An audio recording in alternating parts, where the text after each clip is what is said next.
Hello, this is Nancy Heins-Glaser, and welcome to another wonderful show for Meet the Artists.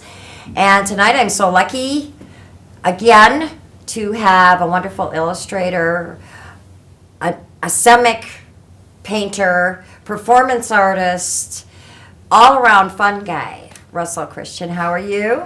I'm great. And his self-portrait of a badass leg, if that's correct. Yeah, that's all. Is that correct? Well, the rest of him's at home. Okay. He's big. He's big, yeah. and he's part. You do a lot of installation work, I think, right? Or, well, when I can, it's hard to find the time or the situation. But I like creating sets that I perform monologues in front of.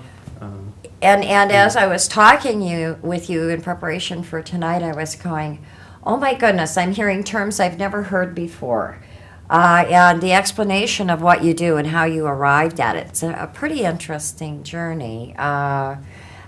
Semic writing, first of all, tell us what that is. Well, Would you do that for me, please? Yeah, I'll try. I don't know if it's the term that best fits what I do, but I call what I do picture writing quite often because I've done comics. I've done where I've written and drawn comics in a more traditional sense, and quite often I found with comics, I love the writing or I love the drawing. I didn't love both, and in a way my first motivation was to want to draw, but I wanted to draw in this sort of filling the page sense, that comics satisfies this filling the page urge, and so it would be like writing with pictures, but sometimes it would disintegrate into writing very abstractly and then looking like writing you couldn't read, so illegible writing. So almost like hieroglyphics, or when you look at some of the ancient, cave scrolls and whatnot. Yeah. So this would be an example. Languages you can't quite interpret, but you feel like some familiarity with it. Somehow you feel like you recognize it. And how do you spell that, please? It's A-S-E-M-I-C, and there are people who are a lot more obsessed than I am with this idea of semic writing, and automatic writing is another thing. So like, André Masson was one of the surrealists. Masson, did a lot of that stuff, and Henri Michaud was like a poet, writer, and he did a lot of these he drug-induced, honestly, drawings, but not you. We know that. Don't worry, kids. No, but I like my coffee. Okay. Well, I don't know anyone coffee in South Orange Maplewood that. I mean, unless you've gone healthy and green and only drink tea.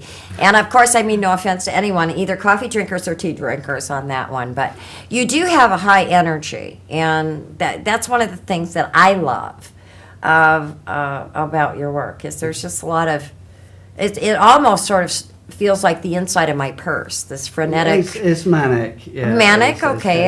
You said it. I didn't. Yeah. No, it's okay. There's contained. I can contain it, and mostly it comes out in my images and what I do. I think it's it's pretty frenetic, I guess. Now, I know you weren't born and raised in South Orange or Maplewood, so you came to us from the Isle, correct? From the Isle, yeah. Okay. So I'm Atlantean because I'm right in the middle now. I'm somewhere where the lost island of Atlantis is. I guess that's where I am. Perhaps mentally. that's what we would see on the caves. That's Atlantean on there. That's, okay. Language not many people know. But, okay. And you're inventing it now, so we'll look for the books in the library. There you go. Very soon. Yeah. And so you came to America via UK. Yeah, post-art school. Right? Yeah. And when I was talking to you, what I was fascinated by was your travels. Very much fed into sort of where your journey has gone here. But you traveled quite a bit, I think, as a younger kid. And then you did work in Vermont, so you've seen a lot of the United States that many people never get to. I did what was... in England, they offered these Greyhound passes for like cheap. So when I arrived in America and told everyone I was going to be doing a Greyhound tour of America, everyone laughed because I thought, oh, that's a pretty rough way to travel. But I did get to see a lot of America. And I didn't stay on the Greyhound bus all the time. I got off. I traveled by train. I did a few. So I got off at the border, Laredo, and caught a train to Mexico City because I had to see the muralists. So that was great. And you did, and Rivera. Yes. Yeah. And I mean, Frida they're not Kahlo's small. House. And yes. all of that stuff. Oh. So it was great fun. I took lots of slides, which I sit in a box somewhere. But Wonderful. So you really got immersed in art in a unique way through travel as a younger person, because you were pretty young when you were doing that, weren't you? Well, In your 20s. Yeah, that's young. Yeah. To me, that's very young. Okay, yeah. Maybe not to you at the time, but I don't know. But so what came through the conversation to me is sort of this evolving journey, always obsessive a little bit, but obsessive about discovery. And so I'm wondering if you're trying to find your secret roadmap to the inside of your brain in some of your work. Is there an image that comes to you that you want to draw, or a shape? I actually was writing on the train today. I commute into the city. I work in the city, and I was riding on the train, and I was trying to.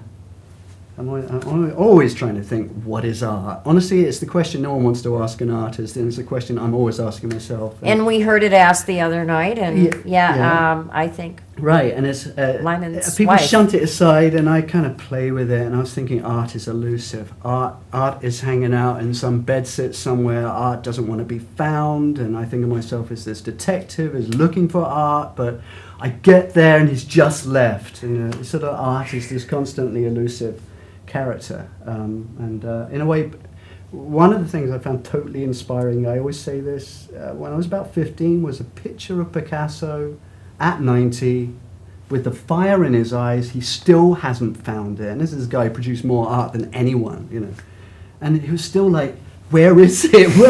I'm still looking for it. Yeah. It's out there somewhere, and he's still got to paint that next picture. He never sat back on his laurels. You can say for sure he was like, there's always another picture to paint. There's always another image to find. There's always another idea. I know, but that's sort of exhausting. You can never really sit back and feel good. I mean, it's it's that discovery. You can never retire. I'll never I'm done now. Might as well stop. I find that kind of a bit more worrying. I actually love the thought that it's really worth living, because there's going to be the next image around the corner that I might find. It's a drug. Perfect. Actually, there's my drug. It's a bit more powerful than coffee. Is the seeking of art, finding that next image. I mean, not necessarily my own. Walking into a gallery and just getting that gut feeling of that really blows me away. And that feeling, I don't necessarily find it with an artist. I might find it just one piece they do. When I was talking with you also, I think you said that you were fascinated by the German expressionists, but always felt pretty funny because you had a pretty good middle-class life, and to be able to... Yeah, it felt like it was the thing to be. It's a bit like, I grew up, I suppose the punk generation, if you like, the German expressionists was angry, and I still love their stuff, but I always felt I couldn't exactly go out and make angry paintings in the same way.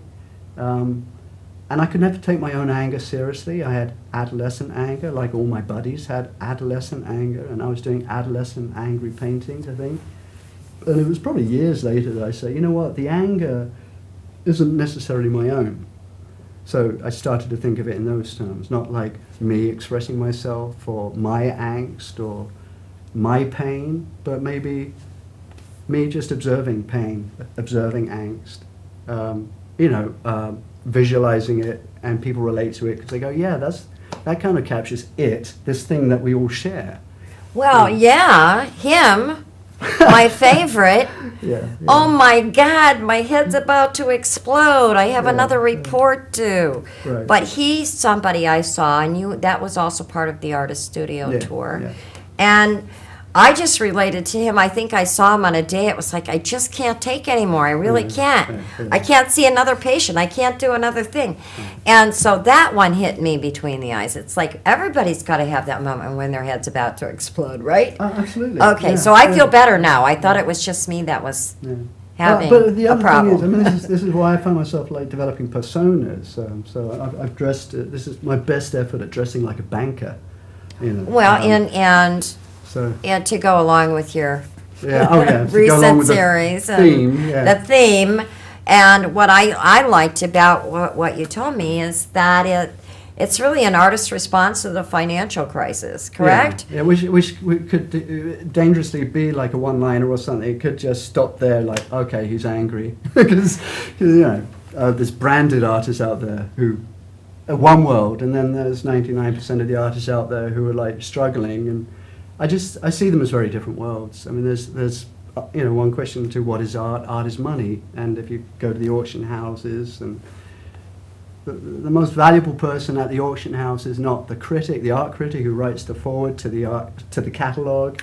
It's not even the artist. It's the financial advisors who know what financial instrument you need to move this item for a lot of money. Well, and it's always finding the roadmap to get there. I think that artists is another part of what the struggle has to be, not only to create, but the struggle to find the roadmap to get the work there, to be able to sustain yourself, but also to have it be out there, instead of in your studio somewhere. I also think that the struggle to be an artist, which again I feel these days it's out of fashion to struggle as an artist. I think it's perfectly reasonable to struggle as an artist and to have doubt. And a lot of branded artists, if you like, or blue chip artists, seem to suffer no doubt. They just make their work, they have it made for them, I think it's okay that you struggle, that you make a living, you have other careers, you have other things you have to do to make a living, and you try to find time to make your art. That's reality, I think. Right, to have enough money so you can take the time. It's either enough time and not enough money, or enough money and not enough. Well, I never have enough money, but yet is that struggle, is it not? But, and I find that struggle, the tension between. I got this great quote. I have it on my blog. I have a blog called The Bouncy Banker that I'll plug. And the quote is an Oscar Wilde quote: "When bankers get together, they talk about art, and when artists get together, they talk about money," which I think is really good. That's pretty fabulous, isn't it? Yeah. Well, speaking of struggling, I'm struggling here because we're almost out of time and ready to go to break, and I'm not ready yet. Okay. But one of the things I want you to do when you come back, so make sure you don't go anywhere now, audience, is I want you to talk a little bit about your performance art too. Okay. And a little bit about this leg behind you, if you don't mind. But anyway, stay tuned, because we'll be back with Russell Christian on Meet the Artist. Thanks for joining us so far, but don't turn the dial.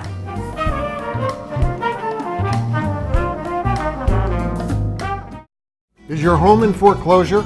During the current financial crisis, as many as 60,000 New Jersey homeowners will go through foreclosure. If you need help, now it's time to get connected to the new statewide foreclosure mediation program. Housing counselors and mortgage mediators are available to help work out a payment you can afford with your lender. I met with the housing counselor and they helped me save my home. They can help you too.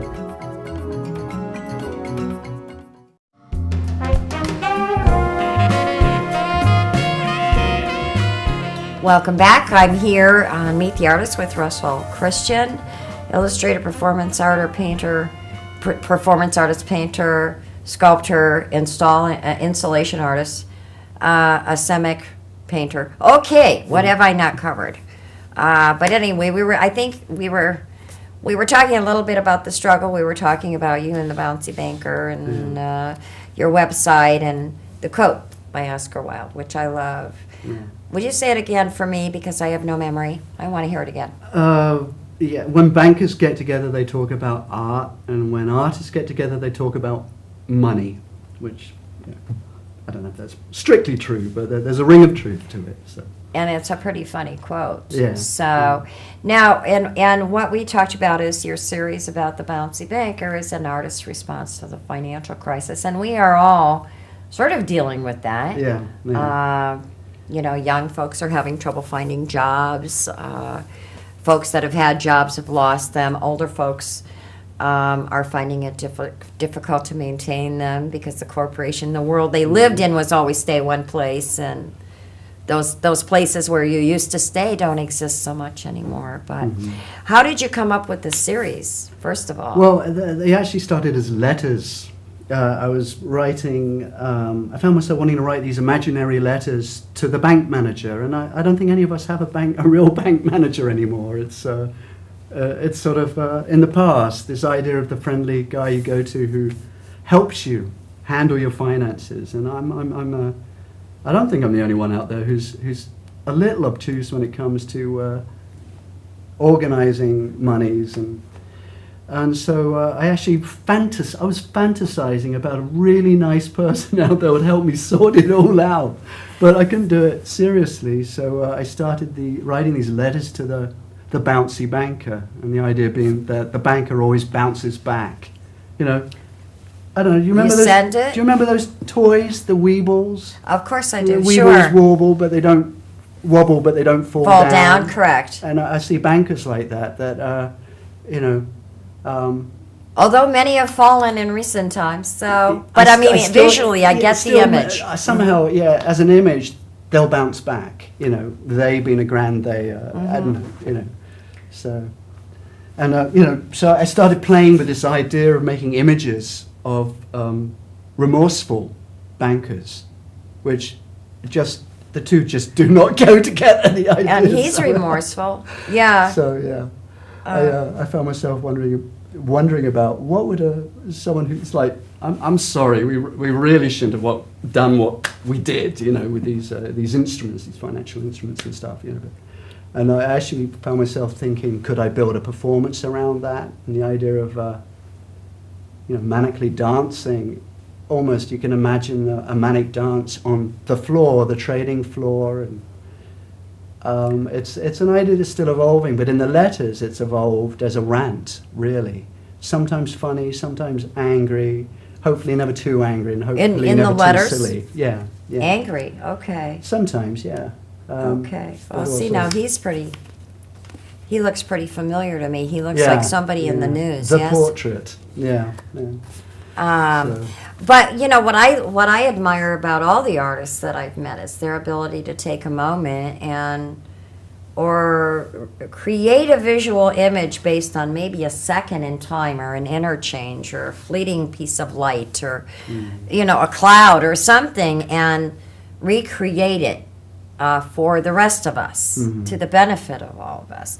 And what you're doing now is documenting our life and times in your own wonderful way, correct? Yeah, I wouldn't take my document as the clearest vision. It's You mean it's a tongue-in-cheek from time well, to there's an time? element of tongue-in-cheek. Okay. But I think people can relate to, I don't know, the frustration, yeah. I could read a letter to you if you like. Well, I you would know. love it too, and you have over here, I would love you to read a letter. Now, what's over here in this little cache of Well, drawings? Manic drawings, if you like, this is like everything's good, everything's going up and up and up, and then you've got chaos takes over, and then you've got More chaos. everyone running around like crazy, and you know, Oh, the that's aftermath. wonderful. Now, what is this, the Octomom? The aftermath. Oh, like the just- aftermath. Well, Octomom, aftermath. I told you I was deaf. Okay. Yeah, actors on a stage. As Aftermath. Well. Yeah, and then you know people going, "Oh my God, what happened?" And people with empty pockets can't feel their shoes, praying. That's really good. I like that one a lot. And now, what's he doing? I think he's sort of. So a lot of these characters are sort of saying, "Why God? You know, why is my money worth nothing?" You know, so he's actually got a wounded hand with a bandage around it. This guy lost his pants. Okay. This guy's like going, ugh. As opposed to losing your shirt, he lost his Yeah, pants. there you go. He lost his Okay. pants. This guy's flagellating himself. Okay. You know, he's Beating feeling a little, himself up. feeling a little guilty. Okay. This guy's actually got handcuffs on. He doesn't think it's fair. This guy's throwing up his hands. This guy's, everything's good. Everything's fine. You know, He's one of the bouncers, eh? Yeah. Is he one of the I actually think bouncy this is a guys? really bad drawing, but the idea behind it I love, which it's is good. as like purposeful walk. The person with an ever optimistic, purposeful walk. You know, it just gets better and better. So. And you know, are the bankers little children? Are they watching us? Are they zombies? Wow, this is pretty powerful. I mean, I So- do think that, I think the day after the first knowledge of the crash last fall, when was it Lehman? Who Yeah, laid, I mean, yeah. it was in a heartbeat, and I was at an event, a community event, which is normally gleeful, and I had been photographing it for years, and it was the first time I remember seeing a hollowness or like a dazed and confused from some people who in a situation would be normally happy. And so I was able, by looking through photographs, to see it. I didn't personally feel it, but I could see it, and it was tangible through the camera. Yeah. But and so this Suddenly one, vulnerable. it's Right. amazing. Really, they're great. No, I like that too. Yeah. And the Incredible Hulk The Incredible Hulk. with yeah. nobody in it. Is that? Yeah, almost, right? Yeah, Just his tiny, tiny clothing. head. Yeah. And then, I don't know, possibly a bit childish, wanting to put them in the stocks. But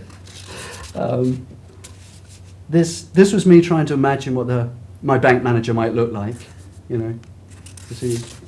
I started doing lots of portraits of what does this bank manager I write these letters to look like.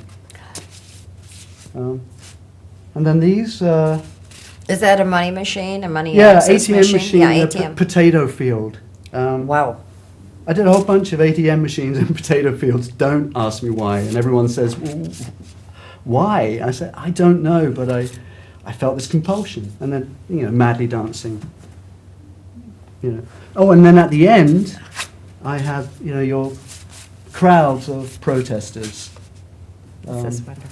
Yeah, just crowds and crowds. And I would say you do have a manic quality in your work. Yeah. How do you keep yourself Sane. something like that by writing letters to the banker? Writing letters to the banker, yeah. Having kids who, want you to help them with their homework. things like that. And you have a day job also, so yeah. I'm sure you have to stay a little bit sane, but when you're doing your art, you can go nuts. Right, so I do Which is great. feel a bit like you have to do a bit of compartmentalizing, but hopefully not to a point where you're schizophrenic. Yeah. And now, do you still do performance art as well, or less? I've done readings. They're rare. I would, but they it just require a lot of work, and family takes up a lot of time. So. Well, and I did about 22 years of theater, and somebody asked me why I stopped, because I loved it. I really did. I can't remember lines anymore, so that's the clear reason. Yeah. So, I think in the whole art of performing, whether it's lines or not, you have to have some flow so that you're portraying what your goal is to show. And if you can't remember lines, not a good thing in theater, to be honest with you. But would you like to read us a letter to a bouncy banker? Yeah. Give me one of your maddest. Well, I have one of my latest, actually. Oh, good. Would you do that? Let's see. Now, it could be one of these bankers. It could be. Right? It could be one of the one of folks. these guys, but I'm only guessing because I've never actually met them. You're And they've good. never replied to my letters. Well, I think that's what you made me laugh when you told me that. Nobody ever replies. Yeah, you write these letters and they never reply. So anyway, Is he one of them? I think he looks more like me. There you actually, a bit go. of self-portrait. Yeah. There you Yeah. go. Okay. And I rather impolitely refer to them as the BM. So dear BM, a bit childish. Bank manager. You never. Yeah. Shall I read over You there? go or- right ahead. Okay. We got you covered. Who holds the moral high? Oh, dear BM, who holds the moral high ground? What is that, and how valuable is it? Isn't this something worth examining? When countries sacrifice their moral high ground for lucrative armaments deals, have they spent down an asset, the value of which they have vastly underestimated? I'm thinking some of the clever chaps over at your fine institution might consider packaging these lots of moral high ground that have been so carelessly tossed aside by governments the world over, and then sell them back to those very same governments. They might make a killing. You would, of course, have to articulate the value of these assets in ways they can understand. Don't say I have not given you some valuable advice. Of course, my biggest problem is I'm not capable of taking advantage of the situation because, absurdly, I cling to notions of doing the right thing and doing right by one's fellow human beings, and so cannot separate business from ethics as easily as you guys can. Also, I'm numerically dyslexic, but that's a whole other issue. You could say holding the moral high ground runs counter to the act of making money, but I surely do not want to believe it is so. Then I'd have to think, God forbid, of capitalism as fundamentally flawed. So if you can figure out how to proceed with the above transaction successfully, all the more credit to you. Yours sincerely, Christian W. P.S. As an Atlantean, I fall between two worlds that each can, or certainly do, claim to have held that very moral high ground of which we speak, even if they no longer do. England and the US of A. This would also explain my ambidextrous use of words like chaps and guys. Hope it isn't all too confusing for you as you struggle to squish language into the necessary documents so that selling moral high ground can become a reality and not just a pipe dream. Yours truly, Russell W. Christian, well, actually, Christian with a K. Yeah. Okay. You know, I can't believe it. I only have 2 minutes left. Do you have enough time to tell me about this lake, please? Oh, this leg is what I brought along. That's actually, I did a huge paper mache guy in the stocks, and I called it Self-Portrait as Bad Asset, because really, I don't want to just point fingers. I really want to say I'm just as culpable. We're all sort of, I know, just by like getting refinancing, stuff like that. We're all playing with money. So that's what I called it. But this guy up here is the little guy trying to shove a fork into the foot of this huge thing that really is too big for any of us to understand, I think. And where is he installed? Where is the in big my piece? basement, In your basement right now, which hopefully remains dry. Well, over the okay, you winter. left him home. You know, we have a minute. Okay. Is there something you want to tell, say, kids who want to go nutty with their artwork? You're going to give them the freedom well, to do I've it? been doing this a little lately with after school, in the after school program. Today I took out some old maps I had, and I had kids draw along the roads and the rivers and around the mountains. It was a map of the Persian Gulf, as it happened, that I just found in a yard sale. And I had them invent names for countries, and so what they did was put their own names in these countries and colour them in with wax crayon. And you help them go places. I helped them go places. Yeah. Some of them were very excited. Yeah, Well, they really because you enjoyed it. opened up their possibilities. Yeah. Anyway, you know, speaking of possibilities, maybe there's a possibility you'd come back again. I'll be happy And to, I yeah. certainly hope, audience, you come back again. And I'd love you to put on your hat so I could walk off with the bouncy banker. Okay. And we'll say goodnight to the audience. And we really appreciate you.